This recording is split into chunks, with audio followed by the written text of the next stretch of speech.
জিন্দু বৰপূজাৰীৰ কবিতা শেষ।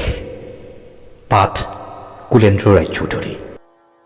ধমনীৰ কথা কোৱা বন্ধ হৈ যায়, কপালখন কোচ খাই যায়, বিষ এটাই ৰিঙিয়াই ৰিঙিয়াই মাটি খানে। লাচিতৰ তৰোৱালত কিমান শান আছে,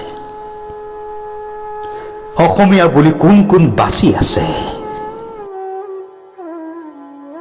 পৰিচয় কেনেকৈ দিব? তাৰ আগতেই আমাক খুৰা কণা আৰু বোবা বনাব। ভাষাৰ বাবে মাটি নাই, মাটিৰ বাবে আচল জাতিও নাই। শিক্ষাৰ বাঘ জৰি কাটি এতিয়া মাতো বেশ্যা ৰাতিৰ ৰাজনীতি।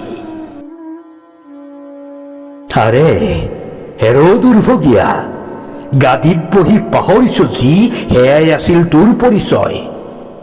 গাদীত উঠি কৰিলি যি সেয়াই তোৰ পাপৰ কথাহে কয়।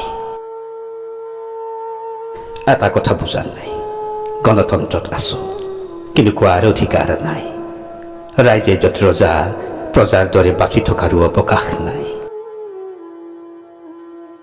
গা মাথো জীয়াই থকাৰ মিছা গান, পাহৰি যা নাম, কপিনত থৈ প্ৰগতি মন, চুচুৰি চুচুৰি যা, ৰজাই কৰক বেহা, প্ৰজাই মাৰক দেহা।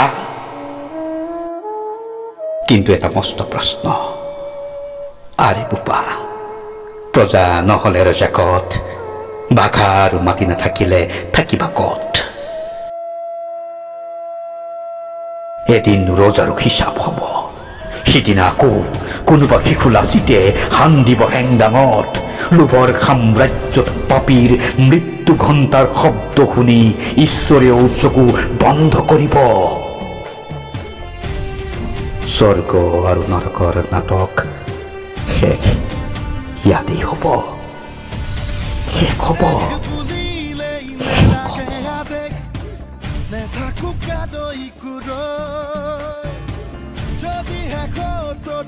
ভাৱনা কৰিছ কচু কটা দিমে গৈ।